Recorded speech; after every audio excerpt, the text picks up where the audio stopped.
आप देख रहे हैं न्यूज नाउ 24/7 ताज़ा खबरों के लिए हमारे साथ बने रहें।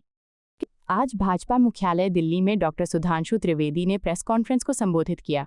उनका सबसे बड़ा फोकस पश्चिम बंगाल में हाल ही में हुई राजनीतिक हिंसा और तृणमूल कांग्रेस की कार्यशैली पर रहा। डॉक्टर त्रिवेदी ने कहा, जिस प्रकार की घटनाएं पश्चिम बंगाल में हुई हैं से लोकतंत्र का शोकगीत कहा जाए तो अतिशयोक्ति नहीं होगी। ममता बनर्जी सरकार में लगातार हिंसा और लोकतांत्रिक संस्थाओं का दमन हो रहा है, लेकिन भाजपा कार्यकर्ता और नेता इस अत्याचार और हिंसा से डरने वाले नहीं हैं।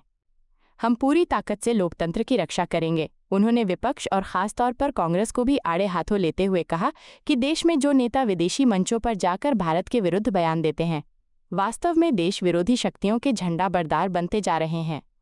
डॉक्टर त्रिवेदी ने कहा, बहुत स्पष्ट हो गया है कि कांग्रेस राष्ट्र विरोधी तत्वों के हाथ का खिलौना बन चुकी है। उनका नेतृत्व पूरी तरह अपरिपक्व हो गया है।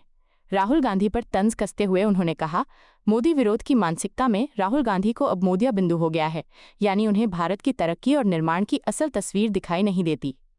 8 करोड़ परिवार आज 2 व्हीलर या 4 व्हीलर के मालिक हैं, लेकिन विपक्ष को बस आलोचना करनी है। अंत में डॉक्टर त्रिवेदी ने देशवासियों से लोकतंत्र और सद्भावना की रक्षा के लिए भाजपा का साथ देने की अपील की। प्रेस कॉन्फ्रेंस के दौरान उन्होंने ममता बनर्जी कांग्रेस और विपक्ष के सभी विभाजनकारी प्रयासों का मुखर विरोध किया। एक तरफ बिहार चुनाव की तरफ बढ़ रहा है, यानी लोकतंत्र की एक नवगति की तरफ बढ़ रहा है, और उसके बगल में पश्चिम बंगाल लोकतंत्र की दुर्गति की तरफ बढ़ रहा है। आज जिस प्रकार की घटना पश्चिम बंगाल में हुई है, उसे यदि लोकतंत्र का शोक गीत कहा जाए तो अतिशयोक्ति न होगी। The dastardly incidents which has happened in West Bengal today, if it is said that this is the swan song of democracy, it should not be inappropriate. पश्चिम बंगाल में जब से तृणमूल कांग्रेस की सरकार आई है, हिंसा, मर्यादाओं को ध्वस्त करना, कानून व्यवस्था को ध्वस्त करना एक बहुत सामान्य बात हो गई है। और उसके साथ साथ पश्चिम बंगाल की सरकार और वहां की मुख्यमंत्री ममता बनर्जी जी की असंवेदनशीलता भी अपनी पराकाष्ठा के पार है।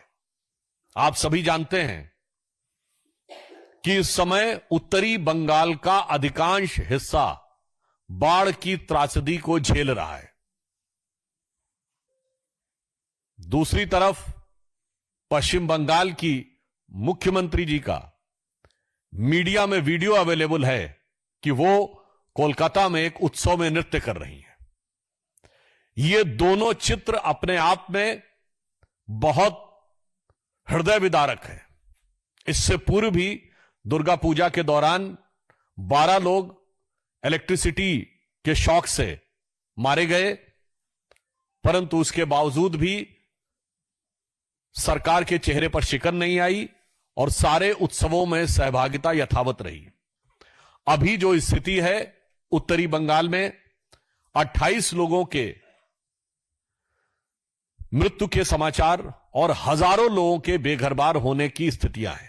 एक तरफ भारतीय जनता पार्टी के सभी नेता, सांसद और विधायक उन बाढ़ पीड़ितों की सेवा के लिए अपनी अपनी क्षमता अनुसार जी जान से लगे हुए हैं। प्रधानमंत्री श्री नरेंद्र मोदी जी उस बाढ़ के कार्यों की समीक्षा पूरी संवेदनशीलता और सजगता के साथ कर रहे हैं। दूसरी तरफ तृणमूल कांग्रेस की नेत्री न सिर्फ जिस प्रकार के वीडियो में नृत्य करती हुई दिख रही, वो तो एक पक्ष है, परंतु सेवा कार्य में जुटे हुए हमारे नेताओं पर जिस ढंग का कातिलाना और हिंसक हमला हुआ है, वो अपने आप में बहुत दुखद और बहुत खतरनाक है।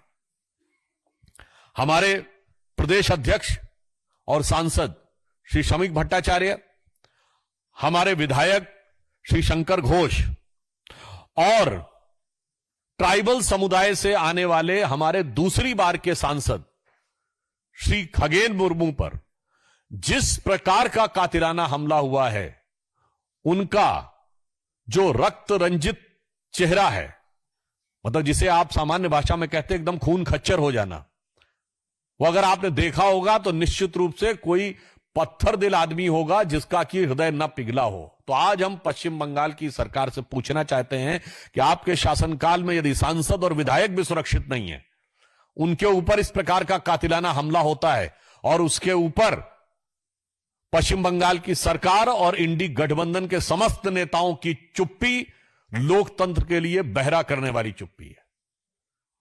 मैं कह सकता हूं this is the defining silence for democracy if all those INDI alliance members and Trinamool Congress remain silents on this.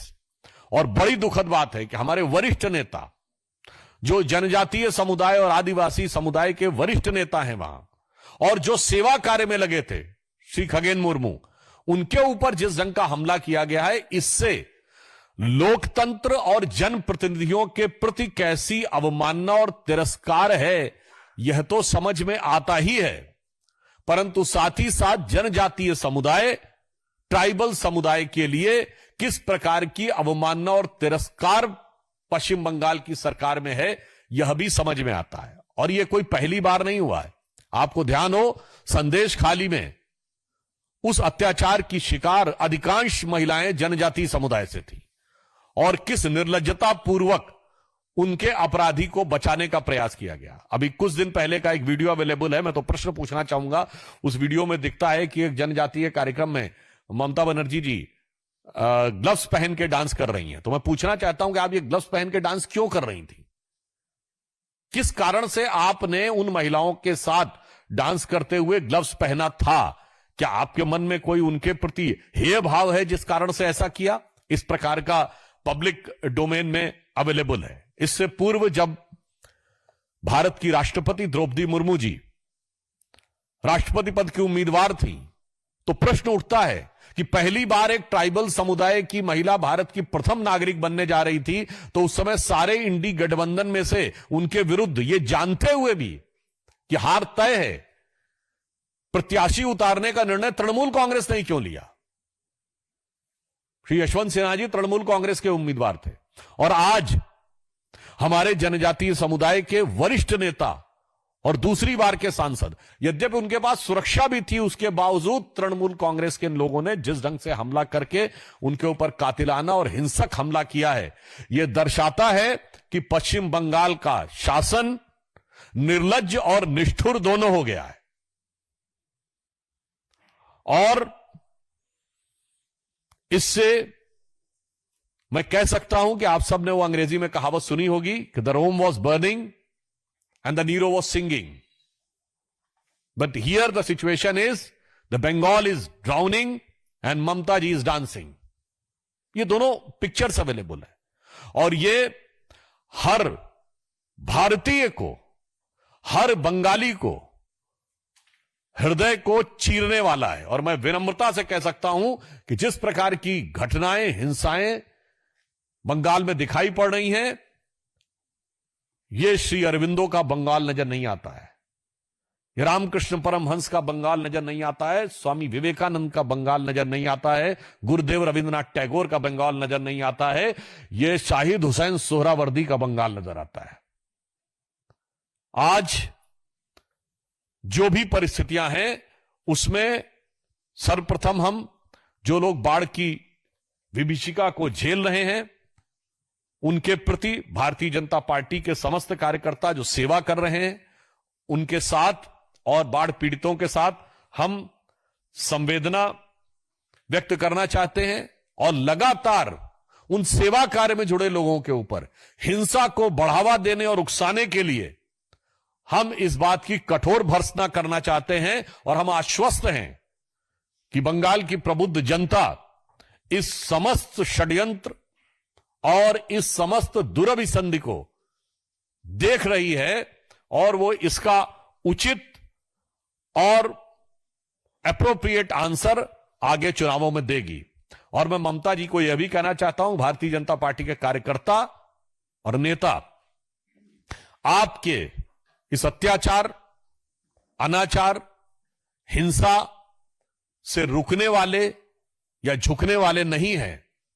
हम उस संकल्प के साथ आगे बढ़ रहे हैं कि वह पथ क्या पथिक कुशलता क्या जो पथ में बिखरे शूल न हो।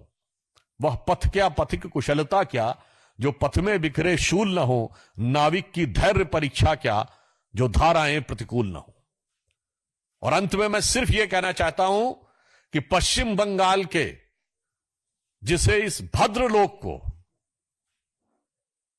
आज पश्चिम बंगाल में हिंसा, उपद्रवीय एलिमेंट्स को साथ में लेना, अनेक प्रकार के कट्टरपंथी राष्ट्र विरोधी तत्वों का संरक्षण देने का जो कार्य तृणमूल कांग्रेस की सरकार के छत्र छाया में किया जा रहा है, दामने रहमत में किया जा रहा है, वो पश्चिम बंगाल की उस भद्रलोक की संस्कृति का सबसे बड़ा अपमान है। और पश्चिम बंगाल की जनता, हमें पूर्ण विश्वास है कि इसका करारा जवाब आने वाले चुनाव में देगी। और संभवतः ममता जी को यह पता लग चुका है कि उनकी हार अवश्य संभावी है, इसलिए उनके कार्यकर्ता खीज और बौखलाहट में इस प्रकार की हिंसा की घटनाओं को अंजाम देने की खिसियाहट और बौखलाहट दिखा रहे हैं। आपको यह वीडियो पसंद आया हो तो इसे लाइक करें, हमारे चैनल को सब्सक्राइब करें।